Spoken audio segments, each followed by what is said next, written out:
The third annual Labute Youth Play Festival is underway at the Gaslight Theater.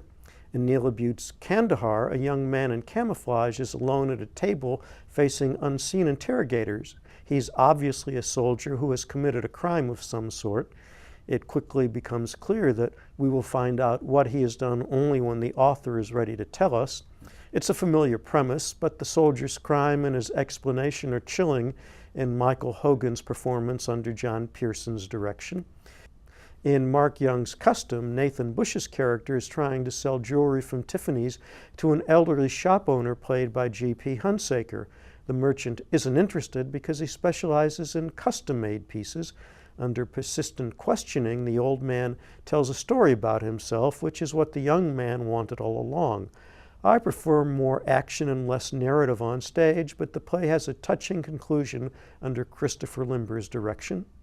In Chris Holbrook's A Taste of Heaven, Nancy Krause's character complains fruitlessly to Kevin Miner's bureaucrat about losing all her benefits because the government has declared her dead.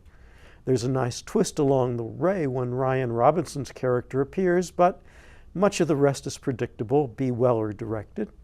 In Steve Apostolina's Cold in Hand, a street musician is chased away from his spot by a much older blind man whose real problem is that he questions the young man's right to sing the blues. An unexpectedly sympathetic relationship develops between Rainier Gaffney as the youth and Don McClendon as the older man under Limber's direction. Lexi Wolf's Stand Up for Oneself also is about a relationship between characters with a large age difference. At a party in London, a free-spirited young woman comes on to a morose, middle-aged man sitting alone on a couch near his cane. His lack of encouragement only spurs her on. Alicia Smith and Nathan Bush are fully believable under Pearson's direction. In Rick Arloff's A Stranger Here Myself, Patricia has no luck falling asleep in her hotel room the night before an important presentation. In desperation, she tries to relax by indulging in a sexual fantasy.